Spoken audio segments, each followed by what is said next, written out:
అందరికీ నమస్కారం. నేను doctor PVS Vijayabhaskar, president national medical association Andhra Pradesh. Doctor V Bhanuprakash, general secretary. Doctor PV Ramanath, doctor Muralimohan, vice president. Doctor Chimaraju, president NMA Krishna జిల్లా unit. Doctor Muralidhar, NMA AP vice president. అందరికీ నమస్కారం. ఇక్కడ ఈ నేషనల్ మెడికల్ అసోసియేషన్ ఏపీ తరఫున ఇక్కడ ఏర్పాటు చేసిన ఈ ప్రెస్ మీట్ ముఖ్య ఉద్దేశం ఏంటంటే, నేషనల్ మెడికల్ అసోసియేషన్ అనేది రాష్ట్ర వ్యాప్తంగా ఉన్న ayurvedic graduates, post graduates welfare కోసం ఏర్పాటు చేసిన సంస్థ. ఇది రాష్ట్ర వ్యాప్తంగానే కాక జిల్లా వ్యాప్తంగా కూడా బ్రాంచింగ్ కలిగి ఉంది. దీంట్లో మరి బిఏఎంఎస్ గ్రాడ్యుయేట్స్, అలాగే ఎండిఏఎంఎస్ పూర్తి చేసిన పోస్ట్ గ్రాడ్యుయేట్స్ కూడా దీంట్లో సభ్యులుగా ఉన్నారు. ఇక్కడ ఈరోజు ఈ కార్యక్రమం ముఖ్య ఉద్దేశం ఏంటంటే, ఎవరైనా సరే ఎనీ మెడికల్ గ్రాడ్యుయేట్ మరి కంప్లీట్ అయ్యి బయటకు వచ్చిన తర్వాత చట్టబద్ధంగా ప్రాక్టీస్ చేయాలంటే ఒక రిజిస్ట్రేషన్ అనేది అవసరం గవర్నమెంట్ తరఫున.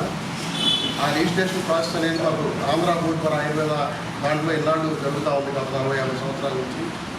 దాని స్థానంలో ఇప్పుడు మన national commission for Indian system of medicine అంటే NCIM 2022 యాక్ట్ ప్రకారం మరి ఎవరైతే ayurvedic graduates, institutionally qualified ayurvedic doctors ఉన్నారో ఆయుర్వేదిక్ గ్రాడ్యుయేట్స్కి చట్టబద్ధత కల్పించాలి. అంటే అక్కడ మనకి రిజిస్ట్రేషన్ కోసం చట్టబద్ధత కల్పించడానికి దాని స్థానంలో ఆంధ్ర బోర్డ్ ఆఫ్ ఆయుర్వేద స్థానంలో AP state medical council for Indian system of medicine అనే దాన్ని సెంట్రల్ గవర్నమెంట్ ఏర్పాటు చేయమని స్టేట్ గవర్నమెంట్ అడిగింది. దానిలో భాగంగానే మన స్టేట్ గవర్నమెంట్ దాన్ని ఎస్టాబ్లిష్ చేయడానికి మన స్టేట్లో యాక్సెప్ట్ చేసింది. సీఎం గారు దాన్ని యాక్సెప్ట్ చేశారు. దాని సందర్భంగా అది ప్రాసెస్లో ఉంది. ఆ కమిటీ అనేది ఏర్పడటానికి ఈ సందర్భంగా మరి దీన్ని మన స్టేట్లో ఇంప్లిమెంట్ చేయడానికి అవకాశం ఇచ్చినందుకు మరి రాష్ట్ర ప్రభుత్వానికి, అలాగే మన సీఎం వైఎస్ జగన్మోహన్ రెడ్డి గారికి నేషనల్ మెడికల్ అసోసియేషన్ తరఫున మేము ప్రత్యేకంగా కృతజ్ఞతలు తెలియజేసుకున్నాము. అలాగే ఈ సందర్భంగా ఆయుష్ కమిషనర్ మరి రాజేంద్ర కుమార్ గారు కూడా దీని మీద ఇనిషియేట్ చేసుకుని ఈ ఫైల్ని కమిషనరేట్ నుంచి మనకి గవర్నమెంట్కి అప్రూవల్ పంపించడం, మన సీఎం గారు దాన్ని యాక్సెప్ట్ చేసిన తర్వాత అది ఫైల్ ప్రాసెస్ జరుగుతుంది. అది తర్వాత మనకి ఈ ఫైల్ మరి నెక్స్ట్ మంత్ జరిగే క్యాబినెట్ మీటింగ్లో మరి ప్రభుత్వ ఆమోదం పొందితే కనుక దానికి చట్టబద్ధత లభిస్తుంది. దీనికోసం కృషి చేసిన మన ఆయుష్ కమిషనర్ రాజేంద్ర కుమార్ గారికి కూడా నేషనల్ మెడికల్ అసోసియేషన్ తరఫున కృతజ్ఞతలు తెలియజేస్తున్నాము. అది ఆంధ్ర బోర్డ్ ఆఫ్ ఆయుర్వేదాలో మాకు చట్టబద్ధత కల్పిస్తే కనుక అది అథెంటికల్గా మనం అందరం రిజిస్ట్రేషన్ ప్రాసెస్ అనేది జరుగుతుంది. అలాగే రెండో స్టెప్ ఏంటంటే, హాస్పిటల్ ప్రారంభించుకోవడానికి రిజిస్ట్రేషన్ అనేది కావాలి. హాస్పిటల్ రిజిస్ట్రేషన్ ఇప్పుడు వరకు కూడా ఆయుర్వేదిక్ గ్రాడ్యుయేట్స్ కానీ పోస్ట్ గ్రాడ్యుయేట్స్ కానీ మనకి ప్రాక్టీస్ చేయడానికి సపరేట్ రిజిస్ట్రేషన్ అనేది లేదు. Andhra board of Ayurveda registration నెంబర్తోనే మేము ప్రాక్టీస్ చేస్తున్నాం. అలోపతి డాక్టర్స్కి ఒక నేషనల్ స్టేట్ మెడికల్ కౌన్సిల్లో వాళ్ళు రిజిస్ట్రేషన్ చేయించుకోవాలి హాస్పిటల్స్ ప్రాక్టీస్ చేయడానికి. అలాగే మరి హాస్పిటల్ రిజిస్ట్రేషన్ కూడా ప్రత్యేకంగా ఉంటుంది. మరి డిఎంఎండ్ ఇచ్చి పరిధిలో ఉంటుంది అది రిజిస్ట్రేషన్స్. వాళ్ళు డిఎంఎండ్ వచ్చి పరిధికి అప్లై చేసుకుని వాళ్ళు హాస్పిటల్కి ఉన్న నామ్స్ గైడ్లైన్స్ ప్రకారం వాళ్ళు ఆ ఫెసిలిటీస్ ప్రొవైడ్ చేసుకుంటే కనుక వాళ్ళు రిజిస్ట్రేషన్ చేసి హాస్పిటల్ రిజిస్ట్రేషన్ నెంబర్ ఇస్తారు. ఆ రిజిస్ట్రేషన్ నెంబర్ ఉంటేనే ఇన్సూరెన్స్లు కానీ, రియంబర్స్మెంట్స్ కానీ, తర్వాత ఆరోగ్యశ్రీకి కానీ ఎలిజిబిలిటీ ఉంటుంది. అలాగే మాకు రిజిస్ట్రేషన్ లేకపోవడం వల్ల రియంబర్స్మెంట్స్ కానీ, ఆరోగ్యశ్రీ ఫెసిలిటీస్ కానీ, ఇన్సూరెన్స్ ఫెసిలిటీస్ కానీ మాకు లేకుండా పోతున్నాయి. అందుకని ఇప్పుడు దీన్ని క్లినికల్ ఎస్టాబ్లిష్మెంట్ యాక్ట్ అనేది మరి సెంట్రల్ గవర్నమెంట్ సూచనల మేరకు మాకు కూడా ఇంప్లిమెంట్ చేయాలని మేము కోరడం జరిగింది. దానికి ఒక గైడ్లైన్స్ రూపొందించడం జరిగింది. ఆ ఫైల్ కూడా కమిషనర్ గారు పరిశీలించి దానికి అమెండ్మెంట్స్ చేసిన తర్వాత దాన్ని కూడా స్టేట్ గవర్నమెంట్కి పంపడం జరిగింది. అది కూడా మరి ప్రాసెస్లో ఉంది. దాన్ని కూడా నెక్స్ట్ మంత్ జరిగే క్యాబినెట్ మీటింగ్ ఆమోదం పొందితే కనుక దానికి కూడా క్లినికల్ ఎస్టాబ్లిష్మెంట్ యాక్ట్ కూడా చట్టబద్ధత వస్తే కనుక ప్రతి హాస్పిటల్ ఆయుర్వేదిక్ గ్రాడ్యుయేట్స్ కానీ పోస్ట్ గ్రాడ్యుయేట్స్ కానీ హాస్పిటల్ రిజిస్ట్రేషన్ అనేది జరుగుతుంది.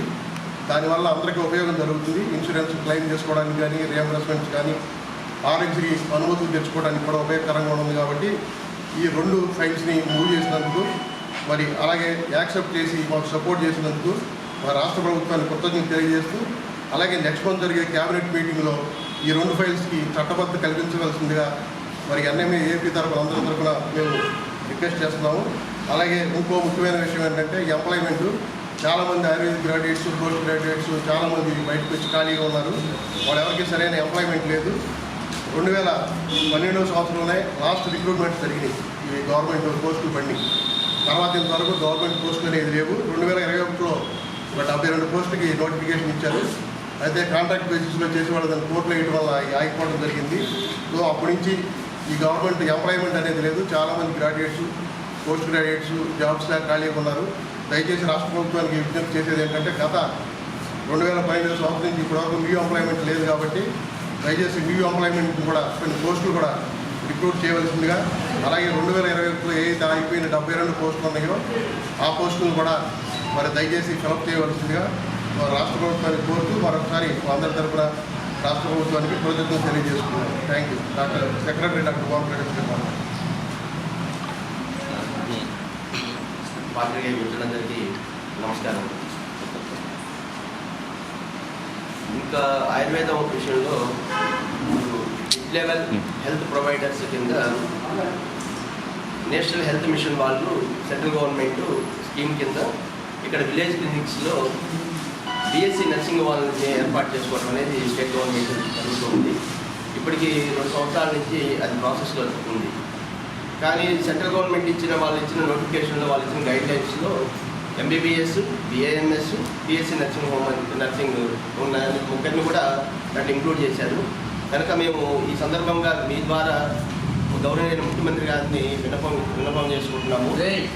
విలేజ్ క్లినిక్స్లో మిడ్ లెవెల్ హెల్త్ ప్రొవైడర్స్గా ఆయుర్వేదిక్ గ్రాడ్యుయేట్స్ని కూడా అవకాశం ఇస్తే నిరుద్యోగ సమస్య అనేది చాలా వరకు మాకు ఆయుర్వేదిక్ గ్రాడ్యుయేట్స్కి తగ్గుతుంది.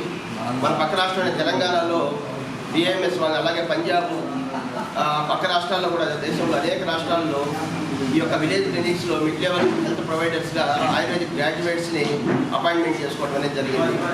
సో అటువంటి విధానము మన రాష్ట్రంలో కూడా ముఖ్యమంత్రి గారు దయ చూస్తే చాలామందికి ఆయుర్వేదిక్ గ్రాడ్యుయేట్స్కి నిరుద్యోగ సమస్య తగ్గుతుంది అనేది ఒక మా యొక్క విన్నపము అసోసియేషన్ ద్వారా. ఇంకా రెండో విషయము రీఎంబర్స్మెంట్ ఎంపానల్మెంట్ గైడ్లైన్స్ అనేది, అంటే ఒక హాస్పిటల్ కానీ ఒక ఐపీ ఒక 5 బెడెడ్ లేదా 10 బెడెడ్ హాస్పిటల్ పెట్టుకొని ఇన్సూరెన్స్ ఫెసిలిటీ ఆయుష్ వాళ్ళకి ఆయుర్వేదిక్ వాళ్ళకి రావాలంటే ఆయుష్ కమిషనర్ గారు 1.5 సంవత్సరం క్రితమే రీఎంబర్స్మెంట్ ఎంపానల్మెంట్ గైడ్లైన్స్ అనేది ప్రభుత్వానికి పంపించారు. అది ప్రస్తుతం వైఎస్ఆర్ ఆరోగ్యశ్రీ ట్రస్ట్ అక్కడ ఫైల్ పెండింగ్లో ఉందండి.